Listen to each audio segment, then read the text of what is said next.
নমস্কার, সবাইকে স্বাগতম জানাচ্ছি। আজকে যে বিষয়টা নিয়ে কথা বলবো সেটা হচ্ছে জব করবেন নাকি বিজনেস করবেন।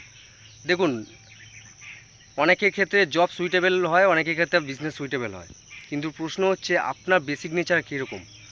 আপনি কি শান্ত প্রকৃতির, নাকি আপনি যখন সকালবেলায় ওঠেন আপনার মাইন্ডে সারাক্ষণ বিভিন্ন আইডিয়াস, বিভিন্ন রকম চিন্তাভাবনা চলতে থাকে। আপনি শান্ত প্রকৃতির হন, কোনো ঝুটঝামেলা চান না। যদি বসের ইচ্ছা অনুযায়ী চলতে পারেন, সব কিছু বসের হ্যাঁতে হ্যাঁ নাতে না যদি করতে পারেন, তাহলে আপনার জন্য জব সুইটেবল।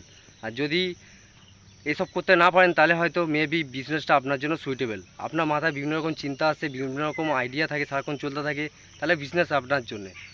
তো নিজের বেসিক নেচারটাকে আইডেন্টিফাই করুন, নিজেকে জানুন, নিজেকে বুঝুন, নিজেকে সময় দিন, তাহলে দেখবেন আপনার বেসিক নেচারটা আপনি বুঝতে পারবেন। এটা একদিনে হবে না, সময় লাগবে। যত আপনি নিজেকে জানতে থাকবেন তত আপনার বেসিক নেচারটাকে বুঝতে পারবেন, আর ততই আপনি ডিসিশন বেটার নিতে পারবেন। তো আজকে ভিডিওটা এইটুকুনি। যদি কোনো প্রশ্ন থেকে থাকে নিচে কমেন্ট করে জানাতে পারেন। সবাই ভালো থাকবেন, সুস্থ থাকবেন। ধন্যবাদ।